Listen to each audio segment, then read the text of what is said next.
watching this channel because you aspire to be a super shredder. Now, disclaimer, I'm not one, but I'm going to give you the secret sauce, how you can go about becoming one a lot faster. My emphasis here is not on technique, but rather knowledge, the secret sauce.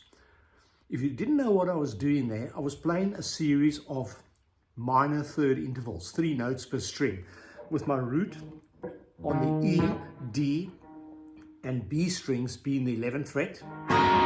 That's why I played that E flat minor chord as jazz guitarists would, and then the root 5 A minor 7th chord here at the 12th fret, the A, G, and E strings. And those are my starting points.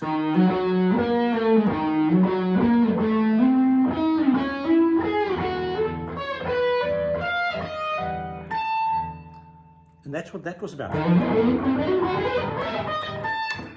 Forgive my technical ability, but the thing is I'm new. I know what I'm doing. I've told you what the secret sauce is to do that. If I went like this, you can probably hear it's an A minor. Because it's got the intervals 1, flat 3, 5, A, C, E. If you don't know what I'm talking about, intervals or the distance between notes. And with reference to the major scale, the notes of C major are C, D, E, F, G, all the white notes on a piano. Just accept that. And they repeat 7 times, 7 octaves on a piano. On a guitar, you can get 5 octaves. You can look at my videos. I've got lessons about all of this in the last 12, 14 months. Intervals, type the word intervals, type stretchy licks, a lot of information. By the time you finish this video, you're going to have a lot of knowledge on how to shred. You're not just going to be doing that because sounds pretty cool. You're actually going to know what you're doing if you concentrate. I urge you to make some notes if you're not familiar with this stuff. So you got your intervals, and I've explained to you that a minor and a triad makes up a chord. A 1, 3, 5 is a major chord. The intervals 1, 3, and 5. If we were playing A, it's 1, C is A, 3 is C sharp, and 5 is E. Now, most of you know that from your power chords, A and E, your A5 chord, power chord. So 1, flat 3, 5 is A minor. I've just played a triad, which is a chord. I've played a chord on 1 string. That's A minor. And the one I just slipped there was a flat 5 or a sharp 4. So I just played your A minor Lydian. Let me not confuse you, okay? The 5, okay. Now, if I went like this,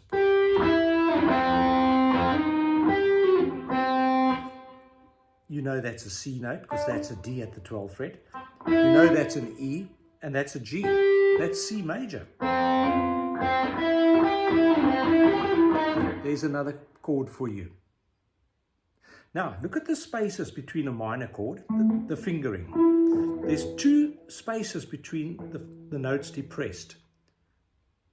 I can tell you now, if you're treating the A note there on your first finger as the root, then if there's 2 spaces before the next note, it's a minor third interval, you're playing A minor of some nature. And you're playing the perfect 5th, and there's 3 spaces. So 2 spaces and 3 spaces, you're playing a minor chord on 1 string.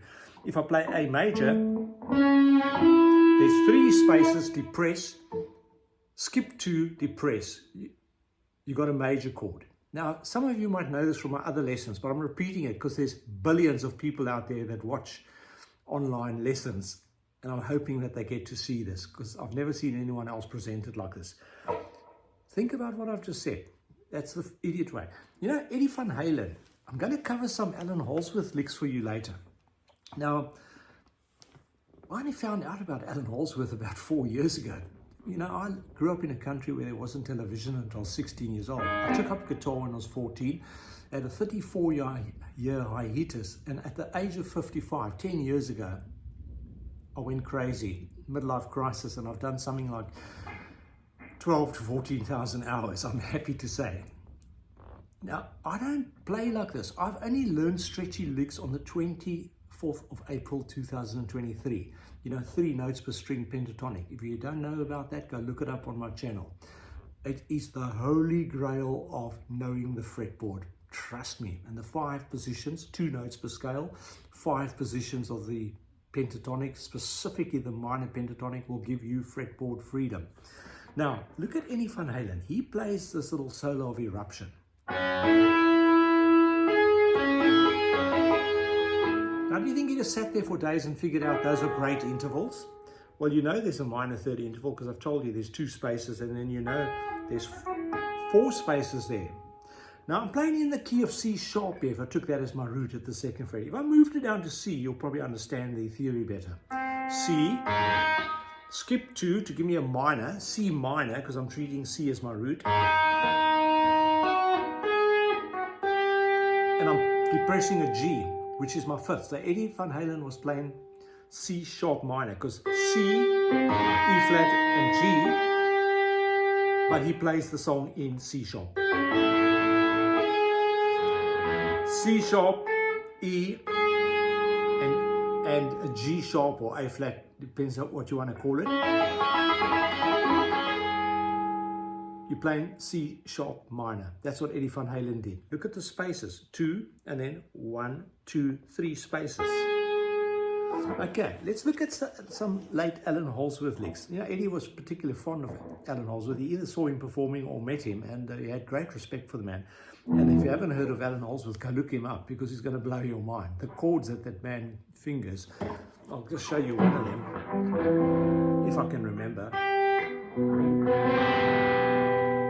You go figure. You know your intervals. You go figure. Pick your root. Okay, let's get on with some of the licks. So you know A minor. E, skip 2 frets, depress a G, because it's the octave of G. There's your octave of B. E, G, B. Because you know your triads, it's E minor. So you got an A minor going for yourself. So when your bass guitar looks at you, and guitarist looks at you and says, "Where the hell did you come up with all these ideas?" Just tell him, Mike DeBrain's channel.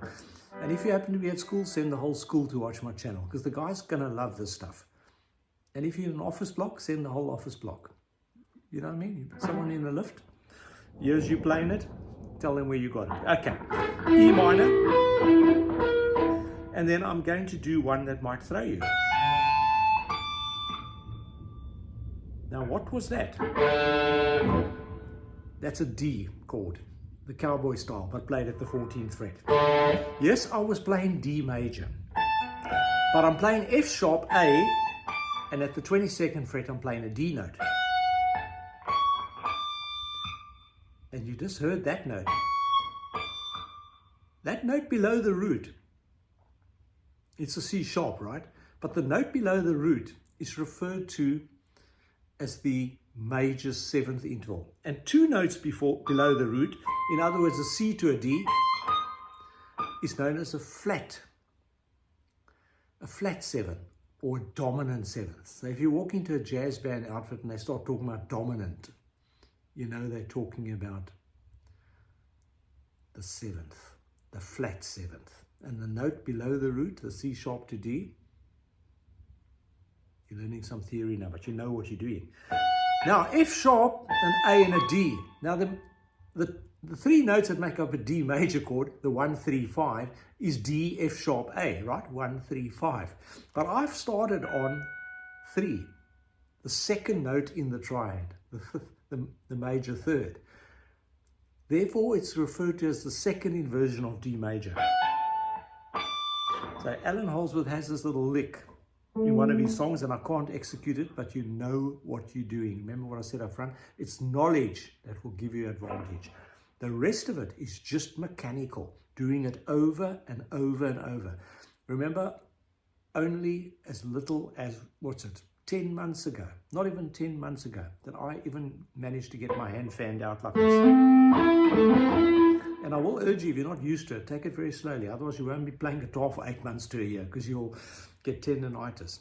And as I'm sitting here presenting this, I've had a hip replacement in my right hip, but I'm sitting like this, and now I've got some issue with my left, soft tissue in my left hip. And I'll tell you, I'm in agony sitting here, but it's so important to me to share this knowledge with you. I won't be able to sleep tonight if I don't drug myself with medication. So he does this little lick, Alan Holdsworth.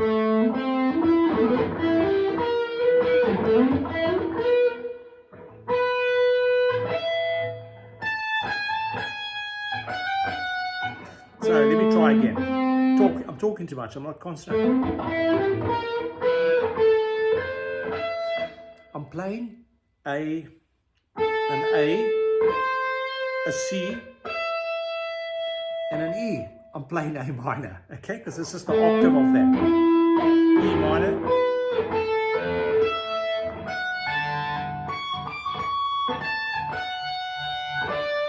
Back to a D there.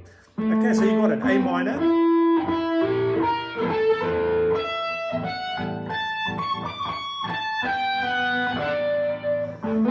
Now, as I said, the execution is up to you, but you know what to do and you know what you're doing. I'll try one more time.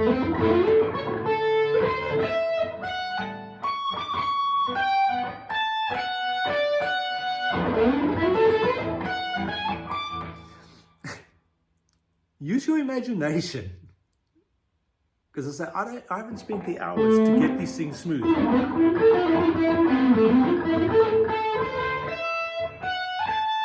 But if you've got an ear, and I'm sure you do if you're watching this, you can hear that there's some method in my madness. Now, if I go like this,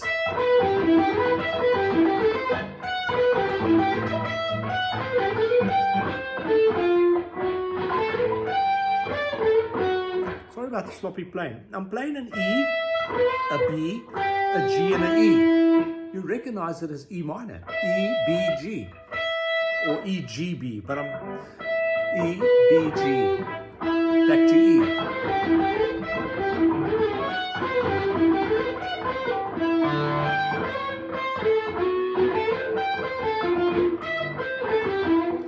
Showing you some ideas where you can put your fingers.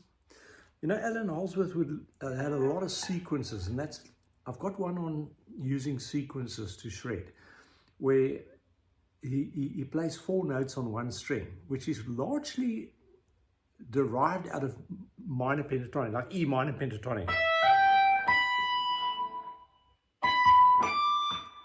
But then he'll go do the, well, it's a D note, so he's doing the dominant, E minor 7, dominant 7, flat 7.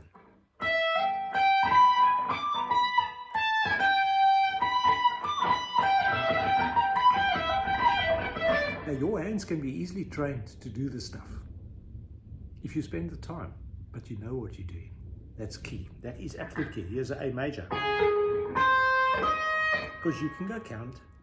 Now, how did I know that? Well, I know that that's A major. Let me just make sure of that. Yes, it is. It's up the 10th fret and the 9th fret rather. 3 spaces and 2 spaces. Therefore, it's A major. B major.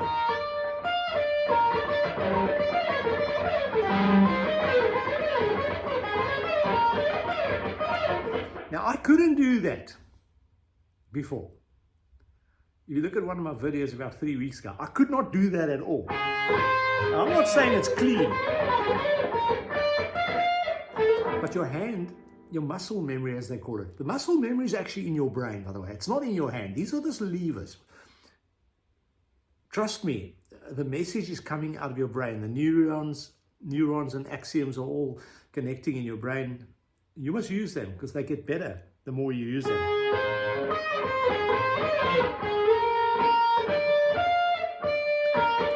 And they will guide your hands once you've got your physical ligaments and tendons stretched out. And I did stress you. Take your time about it because it does take time. It took me quite a few weeks to get my hand. Once you've done it and to play that wonderful Alan Holdsworth chord, you can see I'm sitting very awkward. It takes a while before you can do it, but you can see I can get there. I'm quite proud to say I can get there like that Larry Colton, I can't remember if it's called the A6 or whatever. You can go work out the intervals for yourself because I'm just showing you. I couldn't do those things when I first came across them, but I made it my business to find out how. And you want to get into, like, I think this is called an E5. But once again, I can go and count out those intervals and confirm that I'm right. And then you've got your Jimi Hendrix. And that's peanuts compared to this other stuff when you see the stretchy chords. But I can't stress enough to take on this limited theory. In 15 minutes, I have given you years of experience. Because, when I was 16, my friend's father used to say, give this thing to Mike in this plastic glass, and it was brandy. Because he said I played better when I had it. Because it made me lose my inhibition after about 10 or 15 minutes, and I had this little Fender 15-watt Princeton amp that was souped up with a capacitor. And the whole garage used to glow blue. And I used to shred, but I didn't know what I was doing. I literally didn't know what I was doing until a few months ago. But as I said, it's not my objective to become a shredder, but my objective to train you the theory behind what's involved. There's millions of videos you can go watch on the actual technical execution, like this little lick.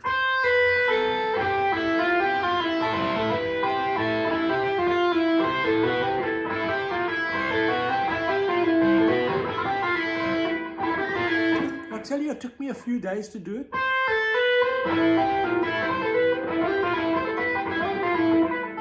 My face used to absolutely contort as little as 8 days ago. It's still making movements now. I'm sitting very awkwardly here. Hammer-ons and pull-offs. Now, apparently this exercise is really good for your legato. Your hammer-ons, pull-offs, and slides. But I'm just doing hammer-ons and pull-offs here. Pick, pull, hammer, hammer. Pick, hammer, hammer, pull-off, pull-off.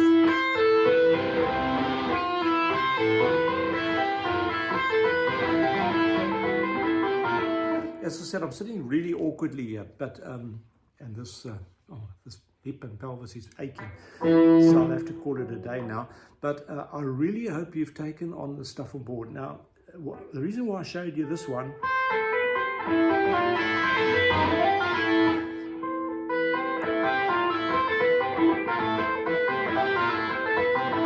I'm trying to keep a straight face, but what I'm showing you is that it was by repetition that I was even able to do that, like this Paul Gilbert.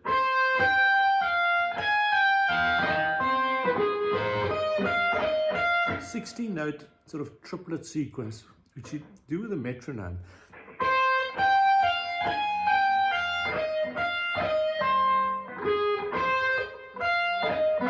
That last part.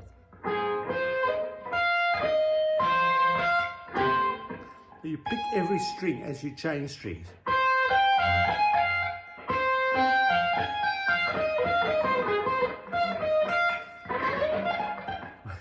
Trust me, when you do it properly, and you got the notes equally spaced, and you got your gain turned up, and you put some compression. Well, your amp, if you've got a valve amp, will compress naturally, but otherwise you compress it more than what I have here.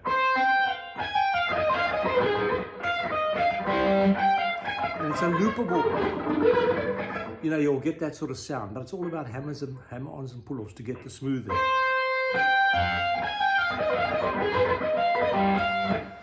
And also, I'm not teaching you the execution, but I'm just going to tell you that I've done that a few 10,000 times, because I just couldn't get that part when I first learned it.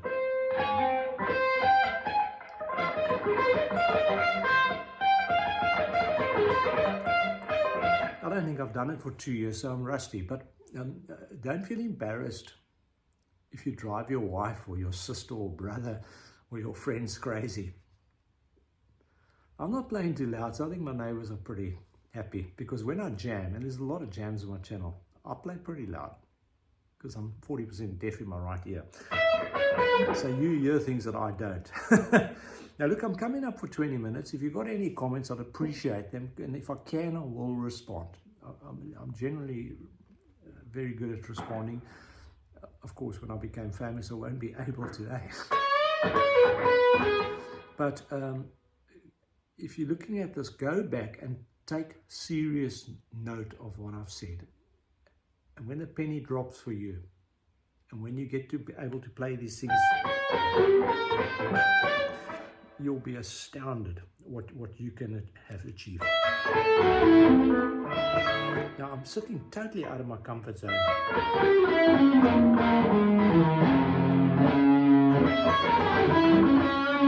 Play things that you're not used to play. Like that's a bit of E diminished. As I say, the guitar's totally in the wrong position for me to think.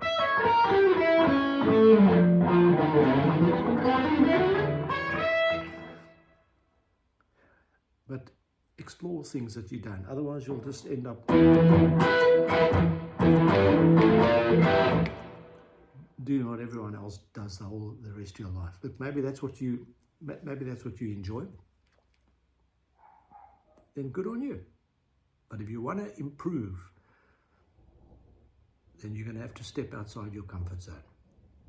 Follow my channel, and if I bore the living daylights out of you, have a look in 6 months or a year's time, and maybe you'll be quite surprised what I've achieved. Now, I did say I'm not necessarily wanting to be a shredder, but I will tell you, it's opening up my heart and mind to new things. I did a jam the other day, which was quite well liked, at 172 beats per minute, punk beat. It's pretty fast. And I was shocked myself that it went reasonably smoothly without rehearsing anything. It went reasonably smoothly, and I was able to keep it going. I played for like an hour in total. And I wasn't tired. That's because I play a lot. But in the whole hour, I did make mistakes. But that's how you learn. You learn by your mistakes. I've been going on enough now. But please get a piece of pen and paper out. Go back, replay the video. Take the parts that are important to you. I wish you luck. I wish you honestly good luck and a good life. These toys are spiritual to me. It's changed my mental attitude. Trust me. Thanks for viewing. Look out for the next video. Check some of my jams out. And early next month, I'll be jamming with a few guys. And you're going to enjoy it. We'll do some rock and roll and blues and some Led Zeppelin. And you guys are going to enjoy it. Bass guitar, drums, the whole thing. Me howling like a wolf. No one else prepared to do it. So I've got the job. But keep an eye on my channel in the next 3 to 4 weeks. I've got some of the previous jams you might enjoy if you go search for them. You see there's a couple of guys, and sometimes my family jam with me as well. You'll enjoy them. It's all good fun. Loop jams, and sometimes my wife or one of my daughters will hop on the drums and tap away to the drum machine, you know. But it's all about good fun. Thanks. Good luck with your shredding.